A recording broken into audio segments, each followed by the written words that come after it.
Bon, salut. Ça va vous? La caméra est peut-être un peu haute, j'avoue. Peut-être un petit peu la baisser, voilà. La mettre comme ça, oui, c'est bien comme ça. Andorre.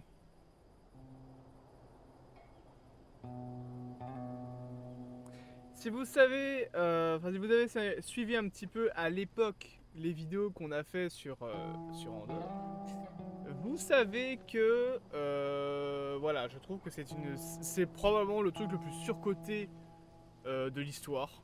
Voilà, parce que personnellement, Andorre, bah, j'ai trouvé que c'était quand même vachement de la merde. En grande partie en tout cas. Il y avait deux trois bons trucs, mais que les trois quarts du temps, c'était vachement claqué du cul, on va pas se mentir. Bien évidemment, voilà, je vais encore prendre des commentaires en mode non, mais Andorre c'est trop bien. C'est votre avis. Moi, mon avis, c'est que je me suis fait chier devant, que c'était pas bien du tout. Que j'en ai absolument rien à foutre du personnage. Et que faire une série sur un personnage dont tu sais déjà la fin, voilà, c'est un peu compliqué. C'est comme la série sur Obi-Wan. Bah, de toute façon, il n'y a aucun enjeu. Tu sais très bien que le personnage doit survivre. Du coup, il peut rien lui arriver. Et même s'il lui arrive quelque chose de grave, tu sais tout de suite que il s'en sortira, qu'il arrivera avec je ne sais quel le passe, on va dire scénaristique, à aller mieux. Donc c'est un petit peu compliqué, j'avoue. Il y a certaines séries qui arrivent quand même à ce qu'on s'inquiète pour les personnages, mais les trois quarts du temps, quand une série fait ça, en fait, quand tu as une série préquelle, bah du coup, il y a moins d'attachement parce que bah, tu sais très bien que le perso il peut pas crever quoi. Et du coup, tu t'attaches plus par contre au rôle secondaire, à ce qui gravite autour de lui, parce que eux par contre ils peuvent crever. En tout cas, ceux qui sont pas dans le programme à la base. Mais en dehors du coup, première saison, j'avais soufflé, mais à un point, mais oh là là. C'était vraiment pas bien. Et bon, bah, trailer de la saison 2. Alors, je vais peut-être vous activer l'audio du bureau, sinon on va pas aller très loin. On va regarder ça. Ça fait 1 minute 35, tranquille. Voyons voir ce que ça donne. Peut-être que ce sera bien. Peut-être que ce sera bien. Ma caméra bug. Voilà, super. Allez, ça c'est.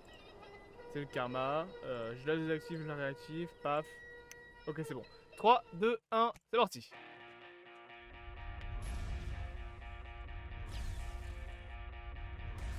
We're in a war.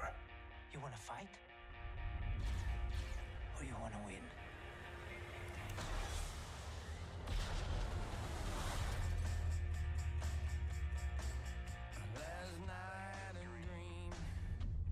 Ouais. Il y a le personnage de Rogue One dont j'ai oublié le nom là.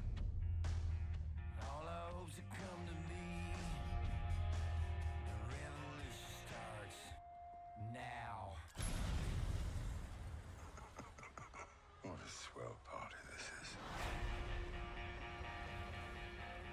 Ouais, mais c'est Yevin 4.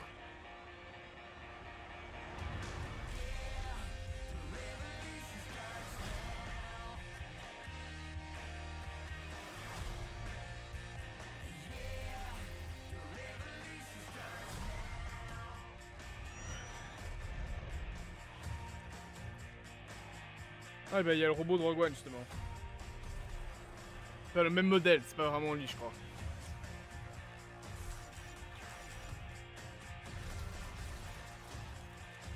Remember this moment. You're here, you're right here, and you're ready to fight.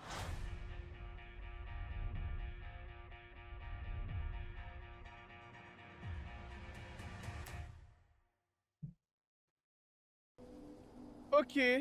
Je sais pas quoi penser de l'ambiance du trailer. Pourquoi il y a des trucs Jurassic Park partout sur mon YouTube là. Alors. Hmm. Ok point, ça ne me... Pas à chier, loin de là. Bon ça a l'air d'être... Pourquoi il y a un mec au sol là. Ça a l'air d'être la base de Yavin 4. Ça a pas l'air d'être nul.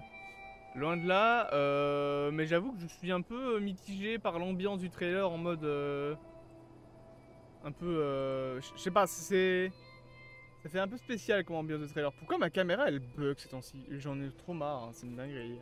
Hop, je la réactive. Voilà, c'est bon. Je sais pas en quoi trop en penser. Voilà, ça a pas l'air nul. Il y a deux trois images qui étaient bien. Il y en avait notamment une. Alors, ouais, bon. Oui, bah il y a l'étoile noire, hein, ça on s'en doutait puisque c'est entre Star Wars 3 et 4 que ça se passe. Mais il y avait un plan que j'aimais bien. Ah, c'est ce plan-là, je crois. Ouais, enfin, ouais, ce genre de plan un petit peu dans la campagne là. Bon, ça fait très terre. Ça c'est un truc d'ailleurs dans Star Wars. Oh, putain. Le nombre de séries. On est dans un univers où on est dans une galaxie lointaine, très lointaine, et les décors ressemblent à ce qu'on pourrait avoir sur Terre. À part les bâtiments qui sont un petit peu futuristes, etc. Mais genre ça, par exemple, enfin tu retires le vaisseau, c'est un truc qui pourrait se passer sur Terre, quoi. C'est juste un mec qui lance un missile. C'est un petit peu dommage pour un univers comme Star Wars de pas pousser le côté futuriste. Après c'est pas Star Trek, mais voilà. C'est genre, enfin le seul truc qui change entre guillemets, c'est voilà, il y a deux barres comme ça, et encore, en fait, ça pourrait très bien ressembler à ça. Je suis sûr que tu peux faire des détecteurs de métaux qui ressemblent à ça dans la réalité. Et ça, c'est un petit peu, voilà, c'est un petit peu triste. C'est pareil comme leur accoutrement. Ça fait trop de terrestre, genre ils sont là avec leurs petits costumes, leurs petites cravates.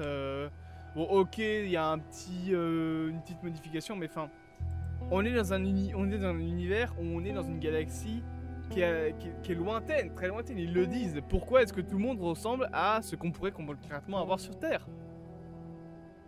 Pourquoi est-ce qu'on n'a pas des costumes un peu plus loufoques comme ceux des Stormtroopers de Quincy? Ça, je trouve ça un petit peu dommage.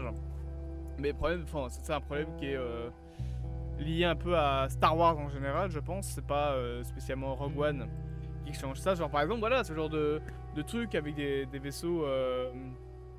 Ça, c'est mieux, mais je pense que c'est surtout dû au côté soft SF. Enfin, non, c'est hard SF, je pense. Je sais plus c'est lequel des deux, mais en gros, Star Wars, c'est de la SF qui essaie d'être réaliste. Mais voilà, par exemple, des vaisseaux qui ont cette gueule-là, je trouve ça plus intéressant qu'un mec qui a un costard cravate avec un trench coat, enfin, ce qu'on pourrait voir sur Terre, quoi. Voilà, c'est un truc qui me déplaît. Par exemple, avoir des trucs comme ça, je préfère. Maintenant, voilà. Ici, on a aussi ça qui m'a un petit peu, pas tapé dans l'œil, mais qui m'a un petit peu intrigué. C'est une sorte de danse. Alors, je sais pas sur quelle planète ça a l'air d'être. Encore sur Naboo, comme d'habitude. Ou ah non, c'est peut-être Alderaan. Peut-être Alderaan. Ah voilà, c'est ce plan-là que j'aimais bien. Ça va. Ça, j'aime bien. Vous voyez, là, ils ont des armures avec un casque un petit peu spécial et tout. Ça, je trouve ok. Voilà, ça, c'est cool. Mais avoir des connards en costard cravate, enfin, putain, on est dans Star Wars, quoi. Enfin... Est-ce qu'on peut avoir un petit peu plus d'originalité que juste avoir une cravate oh, regardez, elle est rectangulaire. Waouh. Ah putain, oui, ça change. Je sais pas, mettez des costumes comme celui de... Je sais plus, c'est quoi, c'est Krillin? Non, Krennic. Krillin, c'est dans Dragon Ball. Mais essayez, voilà, d'être un petit peu plus inventif. Ce serait mieux, je trouve. Après, voilà. Alors ça, c'est Bill Skarsgård. Ouais, je pense. Ah non, non, c'est Stellan Skarsgård, pardon. Bill, c'est son fils. Un de ses fils, parce qu'il y a Bill, il y a Stellan Skarsgård ici, il y a Stéphane je crois aussi, il y a Alexander, enfin c'est une famille d'acteurs ces gens-là. Mais donc voilà, en général, ouais, à voir. De toute façon, honnêtement, Andorre, ce sera pas des one, et je pense même pas qu'il y aura de critique sur la chaîne, parce que comme je vous l'ai dit, la saison 1, j'ai vraiment pas aimé. On verra, voilà, on verra. J'espère quand même que cette vidéo vous aura plu. Du coup, la critique des 2 derniers épisodes de Spider-Man, ce sera demain. On se dit à bientôt pour de prochaines aventures, bien évidemment. N'hésitez pas à vous abonner et à me dire en commentaire ce que vous avez pensé de ce trailer. Et moi, je repars monter une vidéo sur Jurassic Park. Voilà. Je vous dis à bientôt pour de prochaines vidéos. Bye bye tout le monde et bonne journée.